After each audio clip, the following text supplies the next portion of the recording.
apa tegese dadi menungsa iku kudu ngerti sejarah, aja nganti kaya Patih Suwanda. Ini falsafah Jawa menceritakan zaman-zaman dulu, ini ceritakan zaman pewayangan sih semestinya. Cuman itu dibuat sekarang ini dibuat patokan falsafah orang sekarang. Patih Suwanda itu siapa? Itu Sumantri namanya, aslinya namanya Sumantri. Dulu Sumantri sama Sukrasana itu kakak beradik. Sumantri sama Sukrasana itu kakak beradik. Sumantri orangnya ganteng, Sukrasana orangnya jelek. Orangnya hitam, rambutnya keriting, pendek, kerdil. Tapi Sumantri karo Sukrasana ini sakti Sukrasana, pinter Sukrasana. Sumantri ganteng tok, orangnya tampan tapi kurang pandai. Pandainya pandai yang adiknya. Adiknya namanya Sukrasana itu orangnya jelek, hitam, pendek, rambutnya keriting, kecil-kecil, matanya agak lebar. Digambarkan seperti itulah. Itu cerita pewayangan, tapi ini untuk falsafah hidup manusia. Nah, ini ceritanya tak kuperpendek aja. Sumantri sama Sukrasana itu dulu itu sama si Sumantri sendiri itu kepengen jadi pejabat negara, mengabdi. Nah, suatu saat Sumantri ini mengerjakan sesuatu itu selalu tidak bisa gagal.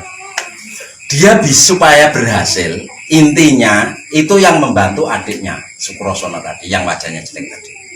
Nah, membantu apa saja ya, di keraton zaman dulu, di kerajaan zaman dulu. Ceritanya kurang lebih seperti itu. Nah, ini aku perpendek aja ceritanya.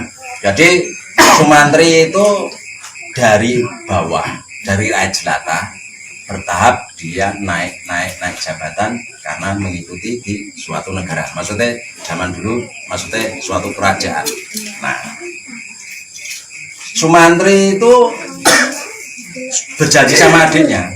Nah, kalau membantu disuruh ngumpet-ngumpet, tidak boleh bilang. Maksudnya begini. Ini Sumantri bilang sama Sukrasana.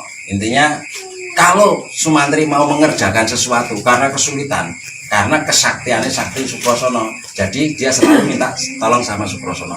Tapi saat minta tolong sama Sukrasana sampai berhasil pekerjaan Sumantri tadi, yang dapat nilai kan Sumantri, padahal yang mengerjakan adiknya karena diam-diam mengerjakannya. Nah, suatu saat Sumantri jadi orang dan akhirnya jadi patih, namanya Patih Suwanda itu tadi. Itu Sumantri. Suatu saat setelah jadi patih si Sumantri itu diginikan sama adiknya. Selama ini kan adiknya membantu kakaknya terus. Selalu kalau mengikuti nggak boleh, mengikuti ke keraton, ke kerajaan itu nggak boleh kan sama kakaknya, sama Sumantri. Sukrasana mau ngikutnya kakaknya nggak boleh karena alasannya wajahmu jelek, kerdil, jelek, nggak pantas kamu masuk di istana. Setelah di apa maksudnya di kerajaan nggak pantas. Tapi suatu saat dia adiknya aku kepengen tahu kota, maksudnya kerajaan, di kerajaan mana dia ingin tahu. Akhirnya selalu ngikuti si Sukrasana sama Sumantri, ngikuti kakaknya, ngikuti Sumantri. Sukrasana ngikuti kakaknya tadi yang namanya Sumantri. Boleh ngikuti, tapi harus ngumpet-ngumpet nggak boleh ketahuan banyak orang karena wajahnya jelek, dia malu. Punya adik jelek itu malu, Sumantrinya malu karena adiknya tadi berwajah jelek, jadi kakaknya merasa malu. Nah, suatu saat namanya Sukrasana akhirnya diajak ke kerajaan di Kaputren. Sambil ngumpet-ngumpet, suatu saat Sukrasana diketahui sama putri raja bahwa ada orang jelek. Ketakutan siapa itu yang ngumpet-ngumpet di pepohonan dan lain-lain di Kaputren. Ketahuan, akhirnya usut itu Sumantri dengar, cari di lokasi Kaputren. Akhirnya jebule yang membuat huru-hara, dianggap huru-hara tadi Sukrasana. Jangan-jangan bukan membuat huru-hara, cuma Sukrasana pengen lihat di Kaputren, lihat-lihat di kerajaan gitu, tapi ngumpet-ngumpet ketahui karena wajahnya jelek, dianggap penyusup, terus tangkep sama kakaknya tadi. si Sumantri Sukrasana nih ditangkap, pinggir ke, ditanyai, kamu nggak usah, kan tak kasih tahu nggak boleh ikut, kok selalu ikut pergi sampai ke keraton, kamu ikut kenapa? Kan harusnya kamu wajahmu jelek di rumah saja. Lah adiknya merasa aku kan membantu kakak terus sampai kakak dari bawah sampai kakak menjadi pejabat. Nah, aku kepengen ikut kok nggak boleh. Dikasih tahu kalau ngikut ngumpet-ngumpet. Nah pas ngumpet-ngumpet ada orang tahu bahwa dia ngumpet-ngumpet, terus itu tangkap kakaknya. Disuruh pulang adiknya, kamu pulang, aku nggak mau, aku ke kakak terus. Karena kan cuma berdua itu kakak adik. Akhirnya Sumantri ngambil panah, Sukrasana ditodong sama panah, pulang nggak? Kalau nggak pulang saya bunuh. Maksudnya bercanda, bukan sengaja membunuh, bercanda. Dia kaki setelah orang Jawa itu dia kaki panah, disuruh pulang adiknya tadi Sukrasana, pulang. Kalau nggak pulang panah, adiknya nggak mau, aku potong ikut kakak.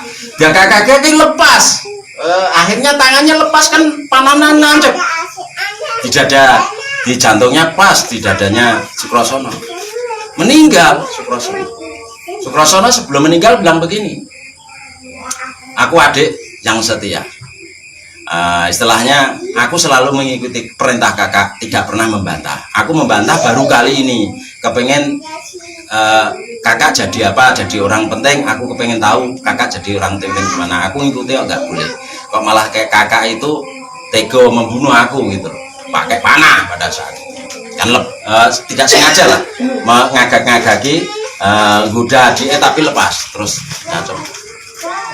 Walaupun seperti itu, adik tidak pernah dendam sama kakak. Memang ini aku sebagai penghalang. Adik karena wajahnya jelek, kerdil, hitam, rambutnya keriting kecil-kecil, sebagai penghalang kakak. Udahlah, biarkan aku mati supaya kakak itu nanti jadi orang penting, tidak ada penghalangnya. Kan dianggapnya adik sebagai penghalang, karena kan dianggap penghalang lah karena malu punya adik jelek. Setelah adik mati, ya udah Sukrasana, Sumantri itu sendiri ya semestinya kecewa, maksudnya merasa gimana adiknya meninggal, semestinya tidak kepengen membunuh adiknya, tapi tanpa sengaja anak panahnya lepas, akhirnya membunuh Sukrasana adiknya. Sumantri akhirnya tambah terkenal sampai ke atas, dalam arti sampai puncaknya dia menjadi patih dengan sebutan Patih Suwodo. Nah yang ditanyakan tadi ini kan tentang kenapa tegese Patih Suwodo itu tadi jadi orang jangan sampai seperti Patih Suwodo. Itu hanya falsafah Jawa saja yang diterapkan, yang sebaiknya manusia itu seperti itu. Kalau sudah jadi atasan, jangan lupa sama bawahan. Maksudnya seperti itu. Itu hanya gambaran-gambaran. Contoh ya, seseorang kalau mau menjadi sesuatu, misalkan dia mau kepengen jadi pejabat, dia membutuhkan rakyat jelata, rakyat banyak untuk menolong dirinya. Tanpa rakyat, tanpa kekuatan tadi, si pejabat ini tidak bakal naik. Kan begitu. Pejabat apa saja, pejabat kan yang milih rakyat, kan begitu. Tapi maksudnya setelah jadi pejabat jangan melupakan rakyatnya. Ini tadi gambarannya, kalau pejabat itu Sumantri, rakyatnya itu tadi yang dianggap jelek itu kan gambaran saja. Itu cerita pewayangan. Yang dianggap jelek tadi Sukrasana. Maksudnya itu kalau sudah jadi orang penting, kalian jadi orang yang tinggi, yang terkenal, jangan lupakan yang di bawah, jangan lupakan adikmu, maksudnya jangan lupakan orang di bawah, jangan lupakan orang yang berjasa kepada tadi si kakaknya. Nah, jadi selain seseorang kalau jadi pejabat yang sudah cita-citanya terkabul, entah pengen pejabat apa dia terkabul, jangan sampai melupakan sejarah, melupakan yang di bawah, orang-orang yang bisa mendongkrak dia sampai ke atas. Kan Sumantri tadi seandainya tanpa Sukrasana kan dia nggak bakal terdongkrak jadi Mapatih, kan nggak mungkin karena kepandaiannya Sukrasana. Nah ini hanya gambaran antara kurang lebih pejabat dan rakyat jelata. Rakyat itu kekuatan semestinya, kekuatan tapi tidak berdaya. Bagaimanapun yang merasa berdaya itu malah yang atasan, kan begitu. sesuatu, misalkan si A ini jadi pejabat mengerjakan sesuatu, tidak mungkin dia mengerjakan sendiri. Si A ini mengerjakan sesuatu pasti ada bantuan anak buah. Tapi kalau si A ini sudah jadi pejabat terkenal, kadang melupakan anak buah, padahal tanpa anak buah dia tidak bisa bergerak. Namanya pemimpin pasti punya anak buah. Pemimpin bekerja pasti ada anak buah. Tanpa menyuruh anak buah, pemimpin itu tidak bisa sukses. Maksudnya seperti itu. Nah, sekarang begini, kalau ada sesuatu pasti pemimpinnya yang dapat nama, anak buahnya pasti tidak dapat nama, walaupun yang mengerjakan anak buahnya. Si A jadi pejabat mengerjakan sesuatu, entah tata kota, entah apa, dia yang dapat nama ini, entah tata untuk apa saja, mengerjakan sesuatu yang dapat nama si A tadi. Anak buahnya kan dapat nama, walaupun si A tadi bekerja, itu dia bukan bekerja sendiri, dia memerintahkan anak buah tadi yang bekerja, tapi yang dapat nama yang atas. Nah, maksudnya orang yang kalau sudah jadi atasan, ya jangan lupa sama bawahan. Itu cerita pewayangan tadi, Sumantri dan Sukrosono itu kurang lebih menggambarkan kehidupan yang mana manusia kalau dari bawah sudah jadi wong, maksudnya sudah jadi pejabat dan lain-lain, jangan melupakan yang di bawah. Paham ya maksudnya? Allahumma shalli ala Muhammad.